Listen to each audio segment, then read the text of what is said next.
ኢትዮጵያ የጅቡቲን ጥያቄ ውድቅ አድርጋለች። ቬሮኒካ አዳነ ምን አለች?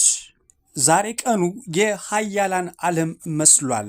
በምን ምክንያት እንነግራችኋለን።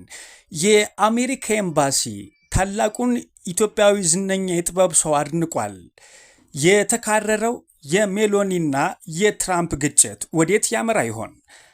አሜሪካንን አደብ አስገዙልኝ ስትል ኢራን አሳውቃለች።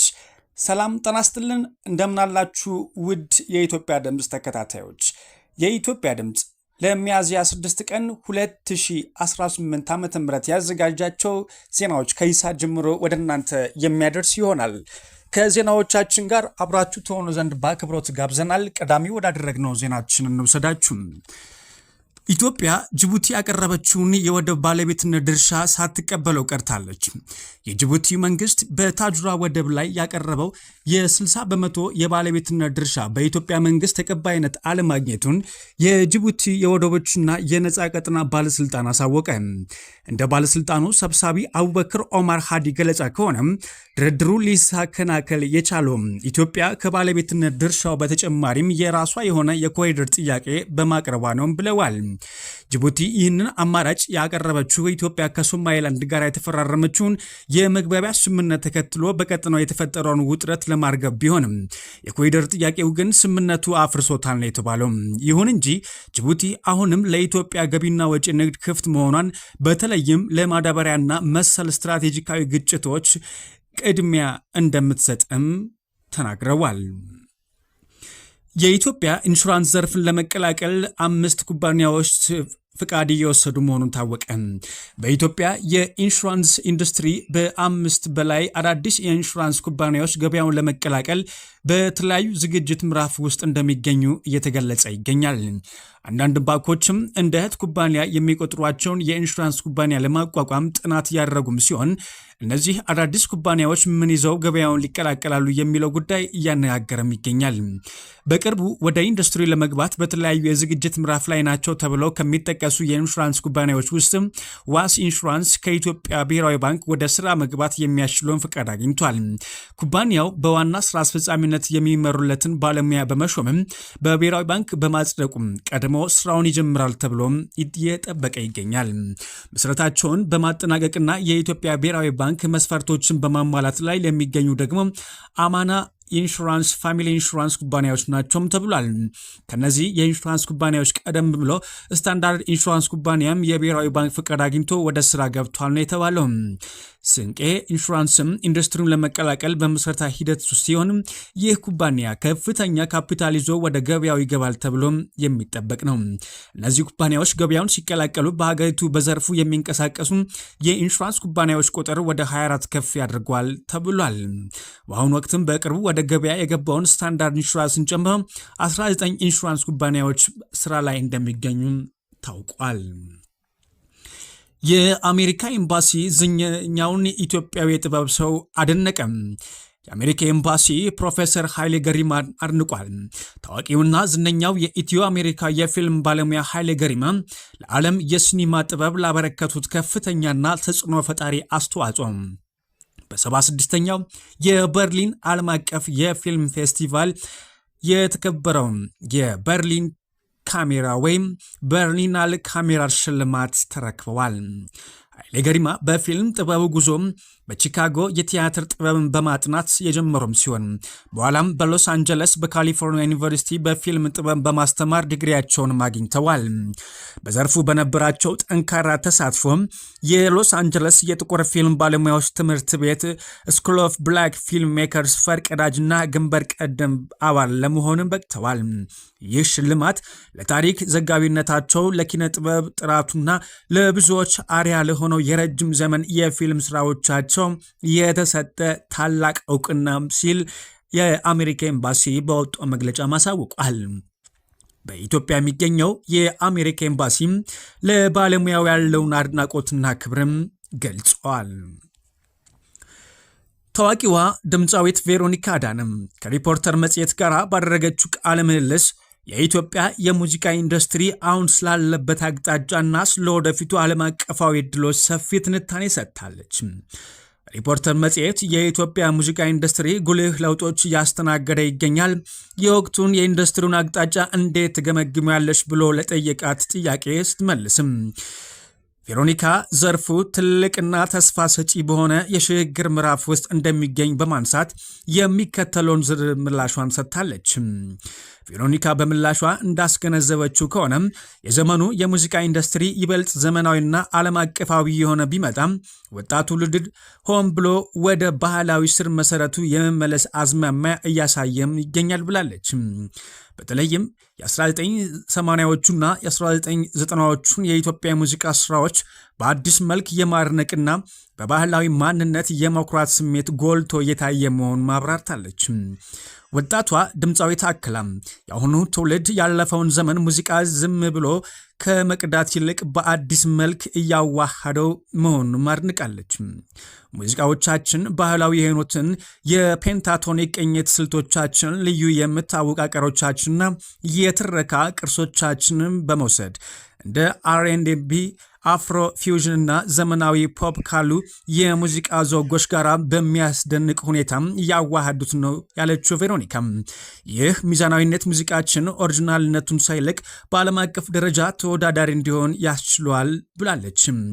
ቴክኖሎጂ ኢንዱስትሪውን ሙሉ በሙሉ እንደቀየረው ያነሳችው ቬሮኒካ በተለይም እንደ ቲክቶክ ላሉ አዳዲስ የማህበራዊ ትስስር ገጾች ለአዳዲስ አርቲስቶች ሰፊ በር መክፈታቸውን ለሪፖርተር መጽሔት አስረድታለች። የኢትዮጵያ ድምፅን በማድመጥ ላይ ትገኛላችሁ። ወደ ውጭ ዜናዎቻችን አልፈናል። የቻይናው ፕሬዝዳንት ሺጂንፒንግ በመካከለኛው ምስራቅ ሰላምና መረጋጋት ለማጠናከር ያለመ ባለ 4 ነጥብ የውሳኔ ሀሳብ ማቅረባቸውን የሀገሪቱ ብሔራዊ የዜና አገልግሎት ሺንዋ ዘገበም። ፕሬዝዳንት ሺ ይህንን ሀሳብ ያቀረቡት በአቡዳቢው አልጋወራሽ መሐመድ ቢን ዛይድ ጋር ባደረጉት ውይይት ላይ መሆኑን ዘገባው አመላክቷል። የውሳኔ ሀሳቡ በሰላም አብሮ መኖር፣ ብሔራዊ ሉዓላዊነትና የዓለም አቀፍ የሕግ የበላይነት የሚሉትን መሰረታዊ መርሆች የሚያጎላም ሲሆን ከዚህ በተጨማሪም የደህንነትና የልማት ቅንጅት አስፈላጊነት ላይ ያተኮረ መሆኑም ተመላክቷል። የቻይናው መንግስት ቴሌቪዥን ፕሬዝዳንቱን ጠቅሶ እንደዘገበው ሺጂንፒንግ በውይይታቸው ወቅት በመካከለኛው ምስራቅ የሚገኙ የባህረ ሰላጤው ሀገራት ሉዓላዊነት፣ ደህንነትና የግዛት አንድነት በቅንነት ሊከበር ይገባል ሲሉም ጥብቅ አቋማቸውን አንጸባርቀዋል ነው ያለው።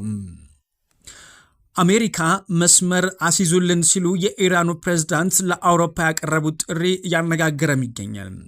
የኢራኑ ፕሬዝዳንት ማሱድ ፔዜሽኪያን የፈረንሳዩን ፕሬዝዳንት ኢማኑኤል ማክሮን ጋር በስልክ ባደረጉት ውይይትም አውሮፓ አሜሪካ ወደ ስምምነት ጠረጴዛ እንድትመጣ ጥሪ አቅርበዋል።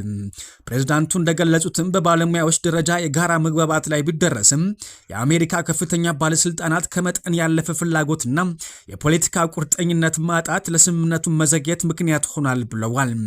ኢራን አሁንም ቢሆን ዓለም አቀፍ ደንቦችን የተከተለ ድርድር ለማድረግ ዝግጁ መሆኗን ገልጸዋል። ፕሬዝዳንት ፔዜሽኪያን ዛቻ ጫናና ወታደራዊ እርምጃዎች ችግሩን ከማወሳሰብ ባለፈ መፍትሄ እንደማያመጡ አስጠንቅቀዋል። ኢራን ብሔራዊ ጥቅሟን ባከበረ መልኩ ለንግግር ሁልጊዜም ክፍት መሆኗን የገለጹት ፕሬዝዳንቱ አውሮፓ ዋሽንግተን ወደ ዲፕሎማሲያዊ ማዕቀፍ በመግፋት ንቁ ሚና እንድትጫወት ጠይቀዋል። ይህም በቀጠናው እየናረ የመጣውን ውጥረት ለማርገብ ብቸኛው አማራጭ መሆኑን አመላክተዋል። በመጨረሻም ኢራን በሆርሙዝ የባህር ወሽመጥ ላይ አስተማማኝ የባህር ላይ ትራፊክ እንዲኖር ከፍተኛ ጥረት ስታደርግ መቆየቷን ፕሬዝዳንቱ አስታውሰዋል። ይሁን እንጂ በዚህ ወሳኝ የውሃ መስመር ላይ የሚቃጣ ማንኛውም ስጋት በዓለም አቀፍ ንግድ ላይ ከባድና ሰፊ መዘዝ እንደሚያስከትል በማሳሰብ አሜሪካ እየወሰደች ያለችውን እርምጃ በተዘዋዋሪም ኮንነዋል። ሩሲያ የኢራንን የበለጸገ ዩራኒየም ለመረከብ የሚያስችል እቅድ አቀረበች። የሩሲያ ቤተ መንግስት የሆነው ክሬምሊን ዛሬ ባወጣው መግለጫ ፕሬዝዳንት ትራምፕ የሆርሙዝን ሰርጥ ለመዝጋት ማቀዳቸውን አጥብቆ ተቃውሟል። እርምጃው የዓለምን ገበያ እጅግ የሚረብሽ መሆኑን አስረድቷል። የአሜሪካ ጦር ኃይል ከዛሬ አንስቶ ወደ ኢራን የሚገቡና ከኢራን ወደቦች ላይ የሚነሱ መርከቦች ላይ እገዳ የጣለም ሲሆን ይህም በየቀኑ ለዓለም ገበያ የሚቀርበውን 2 ሚሊዮን በርሜል የኢራን ነዳጅ ለማቋረጥ የታለመም ነው ተብሏል። የክሬምሊን ቃል አቀባይ ድሚትሪ ፔስኮቭ እንደገለጹትም ይህ እርምጃ የሚመጣው ተጽዕኖ በአግባቡ የታሰበበት አይደለም። በሌላ በኩል ቃል አቀባዩ አገራቸው የኢራን የበለጸገ ዩራኒየም እንድትረከብ የሚያስችል ምክር ሀሳብም አቅርበናል ብለዋል። ባለፈው ቅዳሜ በኢስላማባድ በተደረገው የኢራንና የአሜሪካ ድርድር ስምምነት ላይ መድረስ ካልተቻለባቸው ጉዳዮች መካከል የሆርሙዝ ሰርጥና የበለጸገ ዩራኒየም ጉዳዮች ዋነኞቹ መሆናቸው የሚታወስ ነው። ኢራን በሆርሙዝ ሰርጥ በሚያልፉ መርከቦች ላይ ክፍያ እንደምጥል የገለጸች ቢሆንም አሜሪካ ይህንን ውድቅ ማድረጓም ይታወሳል። በመጨረሻ የጣሊያኗ ጠቅላይ ሚኒስትር ጆርጂያ ሜሎኒ እና ትራምፕ ከፍተኛ ግጭት ውስጥ ገብቷል። በዚህም አይን ላፈር እየተባባሉ ይገኛሉ። የጣሊያኗ ጠቅላይ ሚኒስትር ጆርጂያ ሜሎኒ የአሜሪካው ፕሬዝዳንት ዶናልድ ትራምፕ በርዕሰ ሊቃነ ጳጳሳት ሊዮ 14ኛ ላይ የሰነዘሩትን አስተያየት ቀባይነት የሌለው ከአንድ ፕሬዝዳንት የማይጠበቅም ብለውታል። ፕሬዝዳንት ዶናልድ ትራምፕ ትሩዝ ሶሻል በተሰኘ ማህበራዊ ትስስር ገጻቸው ባሰፈሩት ረጅም ጽሑፍም ርዕሰ ሊቃነ ጳጳሳቱ በወንጀል ላይ ደካማና ለውጭ ጉዳይ ፖሊሲ አስከፊ ናቸው ሲሉም የከሰሱም ሲሆን በኋላም ለጋዜጠኞች በሰጡት አስተያየት ደግሞ የርዕሰ ሊቃነ ጳጳሳቱ ትልቅ አድናቂ እንዳልሆኑም ተናግረው ነበረ።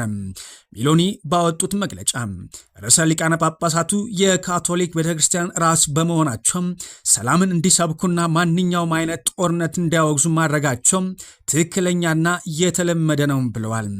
የካቶሊክ እምነት ተከታይ የሆኑትና የቀኝ ዘመም ጥምር መንግስትን የሚመሩት ሜሎኒ የትራምፕ የቅርብ አጋርም ሲሆን እስካሁን ድረስ የአሜሪካው ፕሬዝዳንት በርዕሰ ሊቃነ ጳጳሳቱ ላይ የሚያቀርቡትን ጠንካራ ትችት ለማውገዝ ፍቃደኛ አልነበሩም። ሆኖም የጣሊያን ተቃዋሚ ፓርቲዎች ሜሎኒን ፈጥነው ምላሽ ባለመስጠታቸው ሲተቹም ቆይቷል። በጥምረታቸው ውስጥ አጋር የሆኑት የፖሊሲቲ ሊግ ፓርቲ መሪ ማቴዮ ሳልቫኒ በበኩላቸው በርዕሰ ሊቃነ ጳጳሳቱን ማጥቃት ጠቃሚ ወይም አስተዋይነት ያለው ድርጊት አይመስልም ብለዋል። ፕሬዝዳንት ትራምፕ በእሁዱ ጽሑፋቸው ርዕሰ ሊቃነ ጳጳሳቱ ራሳቸው ማስተካከል አለባቸው ሲሉም የተናገሩም ሲሆን ቴህራን የኒውክሌር ኃይል ለመሆን የምታደርገው ጥረት ለማጥቀስም በኒውክሌር መሳሪያዎች ላይ ደካማ መሆናቸውን ገልጸዋል። አክሎም ፖፑ በወንጀል ላይ የማያምኑ በጣም ሊበራል ሰው መሆናቸውን ወቅሰው ነበረ ትራምፕ በትሩዝ ሶሻል ገጻቸው። ትራምፕ እንደጠቆሙትም ርዕሰ ሊቃነ ጳጳሳቱ የተመረጡት አሜሪካዊ በመሆናቸውና ፕሬዝዳንት ዶናልድ ትራምፕን ለመቋቋም የተሻለው መንገድ ይህ ነው ተብሎ በመታሰቡ ነው ተብሏል። እኔ ዋይት ሃውስ ባልኖር ኖሮ ሊዮ ቫቲካን ውስጥ አይኖርም ነበር ሲሉም ተናግረዋል። ሰኞ ዕለትም ትራምፕ ትችታቸውን በማጠናከር ለበጣም ደካማው ፖፕ ይቅርታ እንደማይጠይቁም አሳውቀዋል። ለ11 ቀናት የአፍሪካ ጉብኝታቸው ወደ አልጄሪያ በማቅናት ላይ የነበሩት ርዕሰ ሊቃነ ጳጳሳቱም በትራምፕ አስተዳደር ላይ ምንም ፍርሃት እንደሌላቸው ለጋዜጠኞች ተናግሯል። እሳቸውም ሚናቸውን የሚያዩት እንደ ፖለቲከኛ ሳይሆን የሰላም መልእክት እንደሚያስተላልፍ የሃይማኖት አባት መሆኑን ገልጸው ከትራምፕ ጋር ወደ ክርክር መግባት እንደማይፈልጉም ነገር ግን ሰላምን ማስተዋወቃቸው እንደሚቀጥሉ አስረድቷል። ሆኖም በዚህም ባህል ጥብቅ ወዳጅና የቅርብ አጋር መሆናቸው የሚነገርላቸው የጣሊያኗ ጠቅላይ ሚኒስትር ጆርጂያ ሜሎኒ በፖፕ ፍራንሲስ የመጣ አይን ላፈር እያሉም ይገኛሉ። በዚህም በአሜሪካና በጣሊያን መካከል ከፍተኛ መለያየት የፈጠረ ጉዳይ ሆኖም ተከስቷል። ውድ የኢትዮጵያ ድምፅ ተከታታዮች የኢትዮጵያ ድምፅ ለሚያዝያ 6 ቀን 2018 ዓ.ም ያዘጋጃቸው ዜናዎች እነኝን ይመስላሉ። ከዜናዎቻችን ጋር አብራችሁ ስለነበራችሁ ከልብ እናመሰግናለን። ሰላምን ተመኘን።